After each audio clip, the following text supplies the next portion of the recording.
Bismillahirrahmanirrahim. Değerli arkadaşlar, iç gündeme dair bazı hususları sizinle paylaşmak istiyoruz.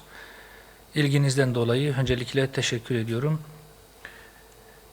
Ramazan'dan hemen önce malum bir bildiri yayınlandı, basın ile paylaşıldı. Tek kelime ile azgın bir azınlığın racon kesme şeklinde tarif edilebilecek bir bildiriydi bu. Rahmet ve mağfiret ayı Ramazan'ın gelmesiyle beraber toplumda kardeşlik, merhamet, yardımlaşma duyguları daha fazla harekete geçmektedir. Malum, rahmet ikliminden yararlanmak amacıyla toplumda bir heyecan ve tatlı bir koşuşturma yaşanırken maalesef kimilerinin de laikçi panik atakları da depreşebilmektedir.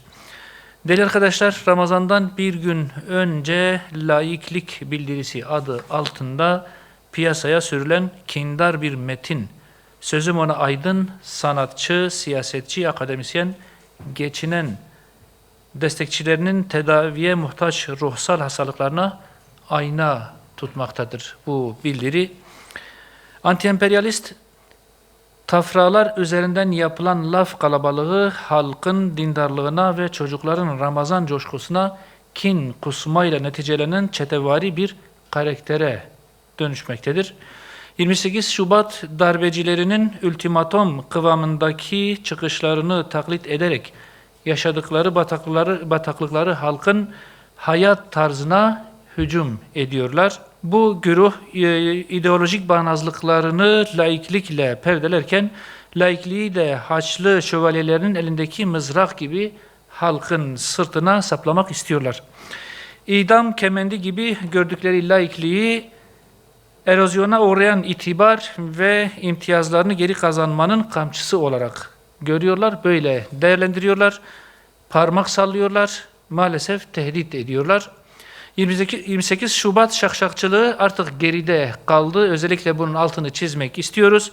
İmtiyaz devşirdikleri küresel Epsteinci düzenin ideolojik, dogmatik kalıpları can çekişiyor.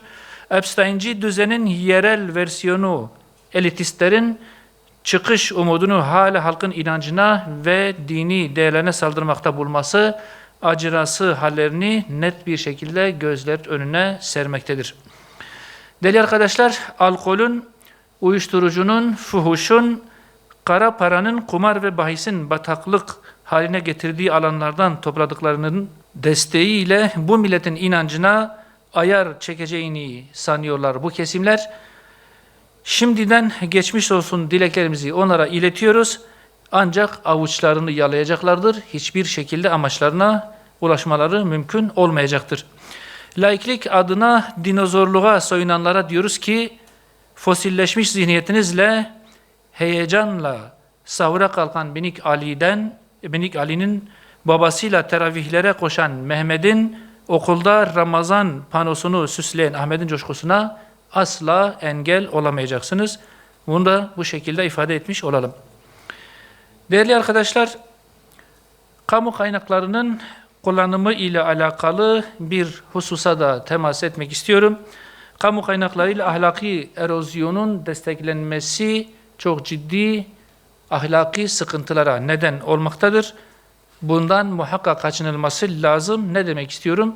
Onu biraz açmak istiyorum. Devlet bütçesinden aile yapısını zedeleyen, gayrimeşru ilişkileri sıradanlaştıran ve gençliği yanlış rol modellerle karşı karşıya bırakan yapımlara kaynak aktarılması asla kabul edilemez. Gayri ahlaki hayat biçimleri ile gündem olan sanatçıların turizm elçisi olarak ön plana çıkartılması ise ayrı bir garabettir. Değerli basın mensubu arkadaşlarım, Türkiye'yi temsil edecek isimler toplumun değerleriyle uyumlu, gençler için örnek olacak bir itibara sahip olmalıdırlar. Bugün gençlerimiz ekran karşısında şiddeti, alkolü, uyuşturucuyu ve gayrimeşru hayat tarzlarını normal gösteren yapımlara maruz kalmaktadır maalesef. Uyuşturucu bağımlılığı iddialarıyla gündeme gelen bazı isimlerin TV dizilerinde yer alması, rol model etkisi dikkate alındığında ne kadar büyük bir toplumsal risk olduğu anlaşılacaktır. Devlet desteği alan projelerin toplumsal sorumluluk bilinci taşıması bir zorunluluktur. Buna binaen devlet destek kriterleri yeniden gözden geçirilmeli diye düşünüyoruz. Aile yapısını zedeleyen ve ahlaksızlığı normalleştiren yapımlara kamu kaynağı aktarımı muhakkak durdurulmalıdır. Ülkeyi temsil eden ünvanlar için ahlaki ve itibara dayalı ölçüler muhakkak belirlenmelidir. Kültürel üretim milletimizin inanç ve değerleriyle çatışan değil, onları güçlendiren bir zemine muhakkak oturtulmalıdır. Bu vesileyle toplumun değerlerine zarar veren bu tür uygulamalara işaret etmiş olalım. Değerli arkadaşlar, camilerimiz ile alakalı bir hususa da değinmek istiyoruz.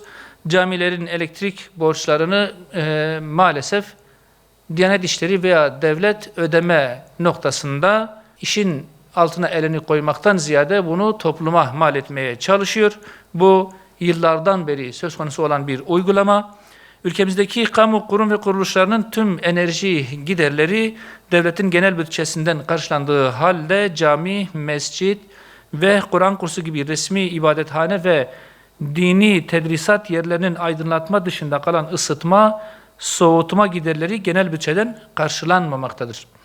Bu öteden beri söz konusu olan bir durum. Bu sebeple cami ve mescitlerde ibadetlerini eda eden vatandaşlar kışın şiddetli soğuklar, yazın ise yüksek sıcaklıklar nedeniyle sıkıntılar yaşamaktadırlar. Değerli arkadaşlar, enerji giderlerinin cemaatten karşılanmaya çalışılması din görevlilerini cemaat karşısında zor durumda bırakmakta ve temsil ettikleri makamın saygınlığını maalesef zedelemektedirler. Ayrıca ibadethane ve dini tedrisat olarak tescillenmiş yerlerin enerji aboneliklerinin mesken yerine ticarethane tarifesi üzerinden yüksek bedellerle faturalandırılması ayrı bir haksızlık, ayrı bir garabet. Değerli arkadaşlar, diğer kamu kurumlarında olduğu gibi cami ve Kur'an kurslarının da enerji giderleri genel bütçeden karşılanmalıdır diye düşünüyoruz. Diyanet İşleri Başkanlığı'nın uhdesindeki ve vakıf malı olan yerlerden elde edilen giderlerin, daha doğrusu gelirlerin bir kısmının bu giderler için kullanılmasının iyi bir çözüm yolu olduğunu düşünüyoruz. Vakıflar ve vakıfların gelirleri bu iş için de kullanılmalı, bir kısmı bu enerji giderlerine ayrılmalıdır diye düşünüyoruz ki vatandaşlarımız, toplumumuz rahat bir şekilde camilerde, ibadethanelerde ibadetlerini yapabilsinler. Teşekkür ediyoruz arkadaşlar.